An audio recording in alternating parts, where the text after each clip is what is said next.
હું વિરમગામની દીકરી અંજલિ રાવલ. ચલો આજે નવા વિરમગામ વિશે થોડી ઘણી માહિતી લઈએ.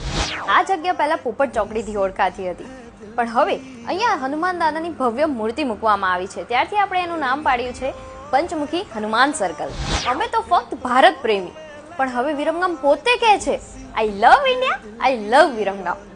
એટલે જ આપણા હાંસલપુર જે આસોપાલવ સર્કલ હતું એને આપણે નામ આપ્યું છે તિરંગા સર્કલ. હવે વિરમગામમાં પણ ક્રિકેટ ટુર્નામેન્ટ થવા લાગી છે. ધમાલ, મજા અને છક્કે છક્કા મારવાના દિવસો. માંડલ, દેત્રોજ અને વિરમગામના લોકો એટલી મજા લઈને આ ક્રિકેટ ટુર્નામેન્ટમાં પાર્ટિસિપેટ કરે. દરેક શરદ પૂર્ણિમા વિરમગામ માટે બને છે એક સેલિબ્રેશન, કેમ કે ફેમસ આર્ટિસ્ટ સાથે ગરબા તો રમવા પડે ને.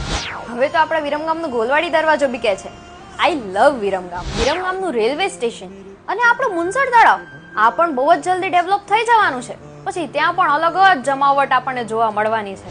વિરમગામમાં શાંતિનું સ્થળ ક્યાં અંજલિ? અરે આપણે પોપટ ચોકડી એટલે કે જ્યાં પંચમુખી હનુમાન સર્કલ બન્યું છે ત્યાં વોક કરવા માટે ફૂટપાથ અને બેન્ચીસ પર બેસીને આરામથી તમે વાતચીતો કરી શકો છો. આ છે નવું અને વિકસિત વિરમગામ. જલ્દીથી કમેન્ટ કરી દેજો આઈ લવ વિરમગામ. જય શ્રી કૃષ્ણ.